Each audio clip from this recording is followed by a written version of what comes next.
Have you ever plugged a bunch of stuff into your USB ports and then wondered why some of the stuff works, some of the stuff doesn't, or you have to unplug some stuff to make other stuff work? Today, I'm going to show you guys how to map out your USB ports to optimize how everything is connected so that this isn't an issue. Just like with anything else, USB ports have limits.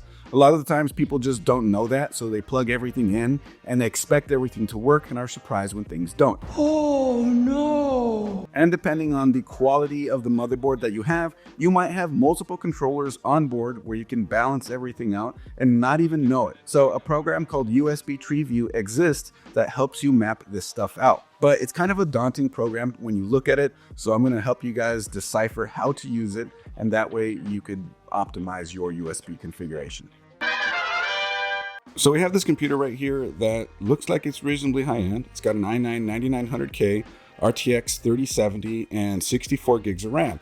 So you'd think you'd be able to connect a bunch of stuff to it and it all works, but the truth is that's not the case. We have this camera right there, we have this camera right here, and we have that camera back there, and that's really the reason we're here, because that one hasn't been working consistently. So we downloaded a program called usbtreeview, and this is what it looks like. And when I say it looks daunting, this is what I mean. Like, there's lots of information on the screen and all sorts of stuff. And well, when we launch it, it's supposed to show you how many USB controllers that you have. And there's the problem. We only see one controller. That means that everything connected to the computer, USB mice, headsets, webcams, capture cards, anything that uses a lot of bandwidth and all that sort of stuff is all running through one controller, which means things aren't going to work right when you want all of those things working at the same time.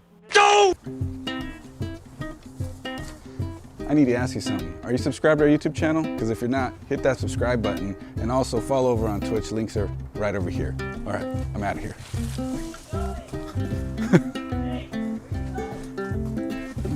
I don't like it over there. Now, obviously having one controller is bad, but there are ways to fix that, and that's by adding additional ports with the PCI-E card.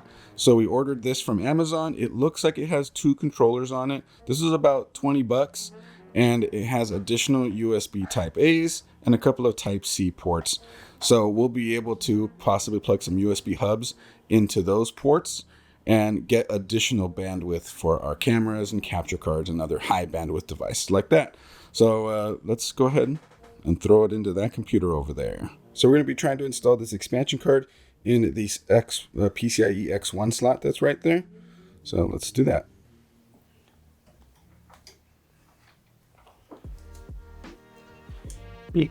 Perfect.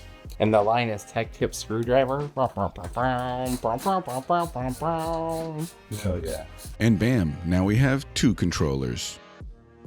But first, before we start actually mapping and unplugging and doing all that stuff, we're going to upgrade this Stream Deck Plus with the USB hub add-on. Okay, now that we have the hub installed on the Stream Deck Plus and we're ready to map, that's when you have to unplug all the USB devices on your computer. So it's right there. Let's do it.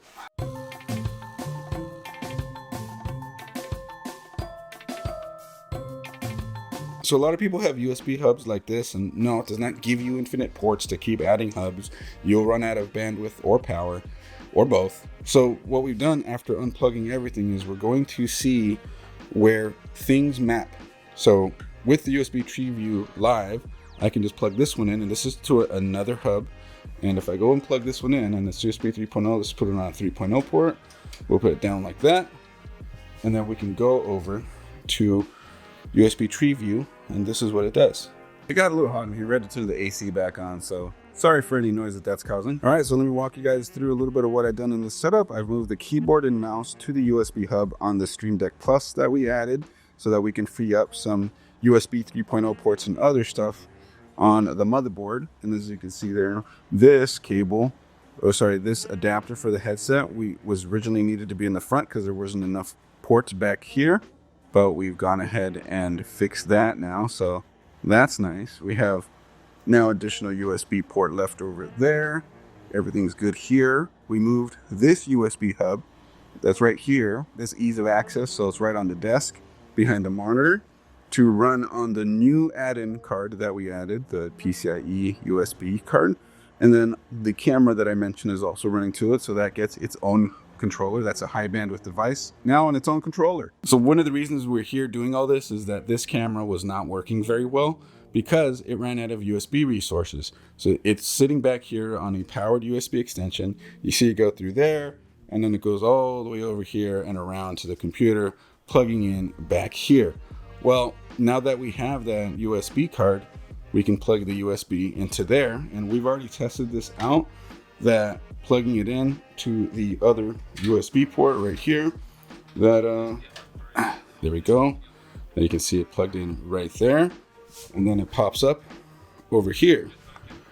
And like I showed you guys a second ago with the other controller, now this, you see it listed on the Fresco Logic USB controller. That other hub was up there, but plugged in on the Intel one. That's the motherboard one.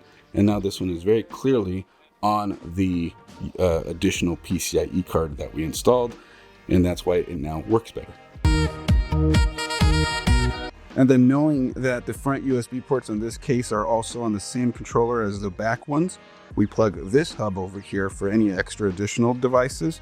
And that also allows us to use this capture card. So now that Brandon will be able to use his Nintendo Switch with the docking station captured by the capture card here, and he can stream some of that, and we have some extra ports now just for miscellaneous things. This also allows us to better route the short cable of the Elgato face cam that's right here that he uses to build Legos, like this endurance Lego ship, which is pretty awesome. And that's basically what you have to do. Know what you're plugging in. So if you have a camera, plug that in and know that that's the camera. Know which port belongs to which controller, and then in order to do that, you plug it into the USB port, you watch usbtreeview, you see which controller it pops up under, and that's how you balance everything out. Make sure you put the high bandwidth devices, basically if you can, on their own controller. So a webcam or a capture card or anything like that on one controller, and if you have a second camera or a second webcam, put that on the other controller, and then you'll run into less issues. Things like keyboards and mice and microphones and stuff like that, they're not really considered high bandwidth devices. It's really mostly just webcams, capture cards, and things like that.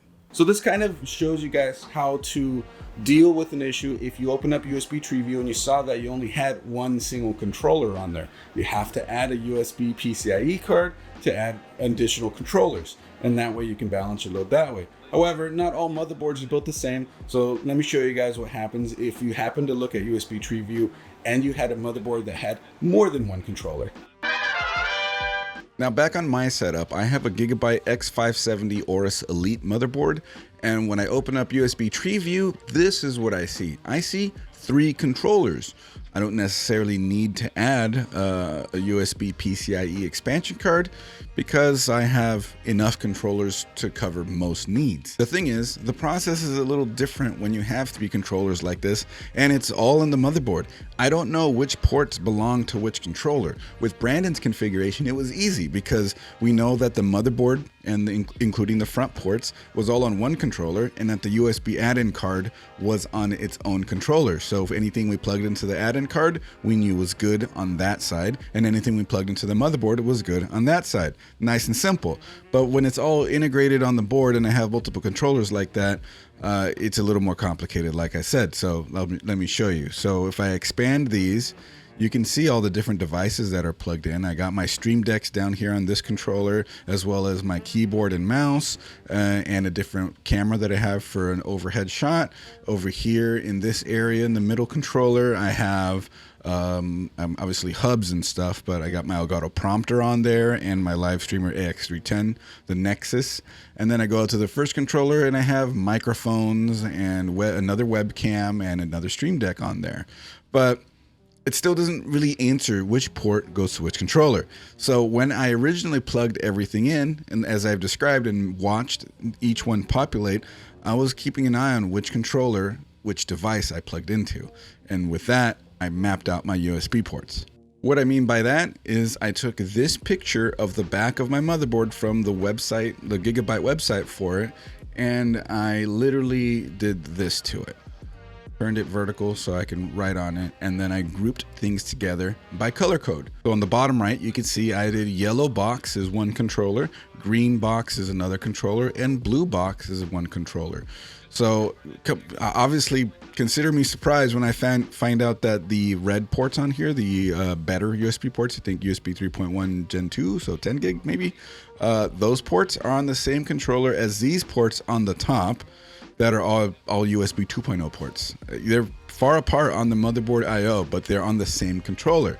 That could throw some people off. It turns out that the 4 ports that are grouped together in the middle are on their own controller. As you can tell, I have the green circle around those.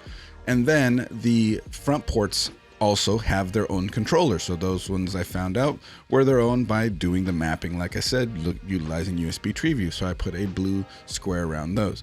And then I took it even a step further and I actually documented what I plugged in where. And that way, when I unplug my computer and move it around for cleaning or whatever the case, I can just look at this map and know what device plugs into what port, and I'm good to go. I don't need to sort of remap it every time I move it around.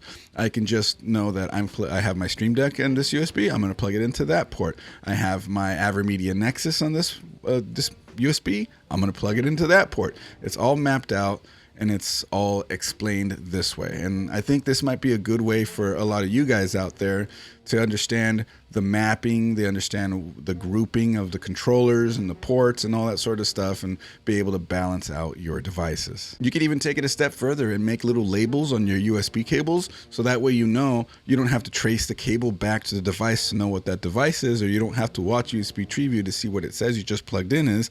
Just look at the label, plug it into where it shows on the map, and you're good to go.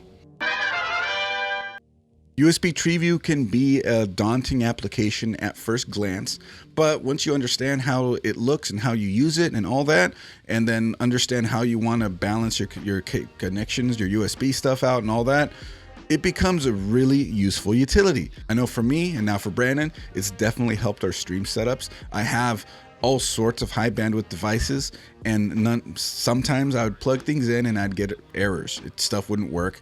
I wanted to upgrade microphones one time, but the new microphone used more resources than the old microphone, and then it stopped me from using it flat out. And until I came in and remapped everything like this, I had cameras that didn't want to work right.